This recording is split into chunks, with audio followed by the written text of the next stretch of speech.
day I saw a commercial on TV that literally brought a tear to my eye. It was just a sort of little girl with angel's wings walking around the cemetery and just saying, what do you want to do with your life? How do you want to be remembered when you die? You know, and like that commercial just like sat me back. And it was so beautifully shot, and the music was so nice, and I was like, I know what I want to do. I want to make hats. So I spent the next 15 years or so trying to recreate that emotion in somebody else through the advertising industry.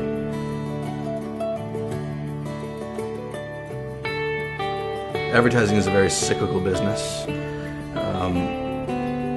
You win business, and they staff up. You lose business, and they shed employees. So over the course of 15 years, I got laid off 3 times. The third time I was laid off, I just started exploring what else can I do. I love to write. I love to tell stories. Those are my two, those are my two passions. Knew I didn't want to get back into advertising full time, and here were all these other ad people who kind of felt like, okay, is there something else out there?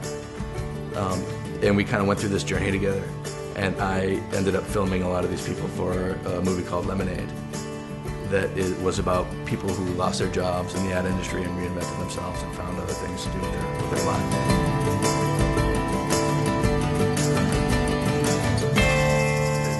It was sort of this, I think for me, one of the first times in my life that I went against the grain of what was expected of me, and I went against the grain of really my own fears and background. I decided, you know what, this is what I like to do, and I'm just going to make a go at it. And I don't know how or what yet, but something will present itself.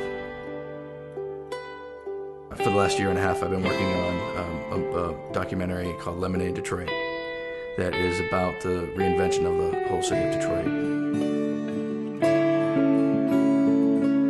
Lemonade Detroit short was accepted into the Austin Film Festival and premiered here last week. There's an old saying coined by an ad guy, actually, that when life hands you lemons, make lemonade. And that's really what drives me and my projects these days, are just finding people overcoming some adversity and making something great out of it. I'm at the doorstep of my true calling. It's been a pretty long journey.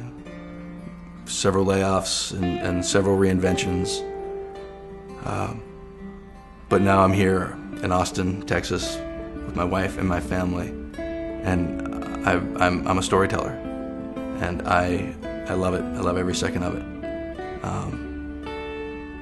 I wouldn't change it. I wouldn't change the layoffs. I wouldn't change what I'm doing right now. It feels right. Being a storyteller just feels right.